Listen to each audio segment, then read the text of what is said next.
We're here at Frederick's Restaurant with Frank Warren. Just announced the undercard for the massive Fury Chisora fight in July. Billy Joe Saunders on that, one fight away from a world title.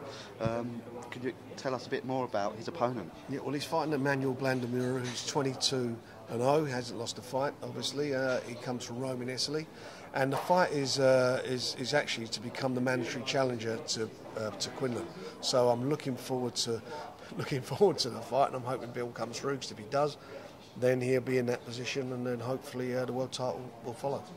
And this is, of course, going to be Bill's first fight since September last year. He's had problems with his hands. Could you tell us a bit about that and how it's going now? Well, since he's turned pro, he's had operation on his right hand, and he's obviously had a problem with his left hand. It's just one of those, unfortunately, it's one of those things that he's had to live with, and it's sort of, had him to have these little breaks in between. He hits a little good run, then the injury reoccurs. So it is what it is. Hopefully now it'll hold up, and he can move forward. This is the third fighter he's fought on the trot who's undefeated. So that in itself is a bit of a thing, I think, on his behalf.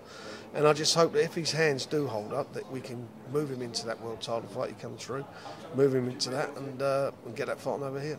And you mentioned if he wins the European title, it'll be an eliminator for Peter Quillin. What can you tell us about Peter Quillin and Joe possibly going and beating him? Well, he's a good fighter. He's a tough fighter. He can punch. It'd be interesting to see how he gets on with a boxer. Bill can box a bit. He's a good counter puncher, and I think it'd be a good fight. And I think for Bill it'd be a good fight, and I think he has the tools to beat Quillen. But it certainly is not an easy job. But before he even gets there, he's got to beat Blandamura on the 26th. He wants to be the first traveller to win a world title fight.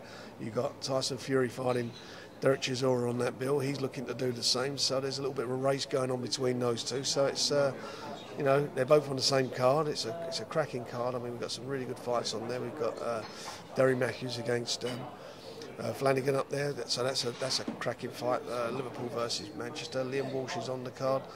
Some really good fights on. And of course, the middleweight division at the moment, there's some great champions in there. There's some great domestic bouts possibly as well.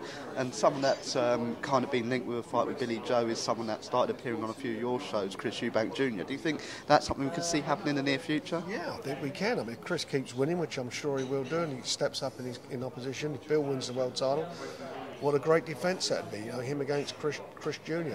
Bill and Chris would be a fabulous fight for the fans, and I know there's no love lost between the two of them. And going on to the main event on the night in July, been a lot of back and forth between Tyson and Dereck up in Manchester at the Printworks the other week. What do you make of all of that? And Tyson's comments about Dereck taking drugs? Well, that's stupid comments. There's no way that Dereck's do that, and he gets tested regularly anyway. So that's just not happening. Look, it's coming up to the fight. We're about 10 weeks away. It's looming. The fight is going to happen, and sometimes, especially when you've got two sort of volatile guys like Dereck and Tyson, that silly things are said, or some silly things happen. Thankfully they haven't. There's been no physical stuff before the fight, but it's a big fight for them. The winner of that, as I say, will be one of Klitschko's mandatories. So there's a lot riding on it. Tyson's undefeated. Dereck's rehabilitated himself. He's got his career back on track. He's in the best shape he's ever been in. He's got the bit between his teeth. Tyson's like Dereck's a proud man. He won't want to lose his undefeated record. So you're going to get tension. It is what it is. They're fighters. As long as they don't step over the line, it's part sometimes of the game. I don't condone the silly stuff and the allegations of drugs, but we all know that this is going to be a good fight. In the ring, once they get into the ring on the night, that is going to be fireworks. There's no doubt about that. And in the press conference, you mentioned England's World Cup hopes and things like that. But you're a massive Arsenal fan. Big day for you on Saturday. Will you be going? And what do you think Arsenal could break that duck finally? I'm going, and if they can't beat them, then Mr. Wenger's got to go, because it would be an absolute travesty if they can't beat them. Let's get it right. I know anything can happen in games, but my God, we got one player, I think, probably is double the amount of money that the whole team cost. Oh, that's great. Thank you so much, Frank. You're welcome.